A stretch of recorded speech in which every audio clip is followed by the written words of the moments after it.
హల్లెలూయా. దేవుని పరిశుద్ధమైన నామానికి మహిమ కలుగును గాక.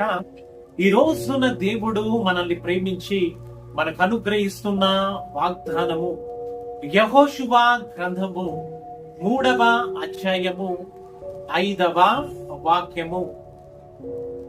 రేపు యెహోవా మీ మధ్యన అద్భుత కార్యములు చేయును కనుక మిమ్మును మీరు పరిశుద్ధ పరుచుకొనుడి అని ఆజ్ఞ ఇచ్చెను.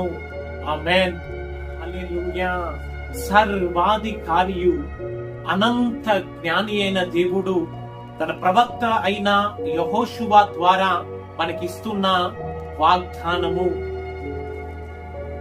మరి మన జీవితములో దేవుడు అద్భుత కార్యాలు, ఆశ్చర్య కార్యాలు జరిగించాలని తెలియజేస్తూ ఉన్నాడు. అయితే మన జీవితంలో, మన కుటుంబంలో మనల్ని మనము పరిశుద్ధ పరచుకోవాలి అని ఆత్మ స్వరూపి అయిన దేవునిగా మనందరితో మాట్లాడుతూ ఉన్నాడు.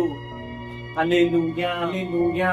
ఈ రోజున ఈ యొక్క సత్యమును, దేవాది దేవుని యొక్క నిత్యమైన వాగ్దానాన్ని వింటున్న నీవు, మరి నీ జీవితములో దేవుడు అద్భుత ఆశ్చర్య కార్యాలు జరిగించబోతున్నాడు అనే సత్యాన్ని విశ్వసించి మరి నిన్ను నీవు పరిశుద్ధ పరుచుకొని దేవాది దేవుని యొక్క వాగ్దానాన్ని సంపూర్ణముగా స్వతంత్రించుకొనినట్లు దేవుని చేత నీవు కనికరించబడి తన నిత్య రాజ్యములోనికి నీవు నడిపించబడుదువుగాక.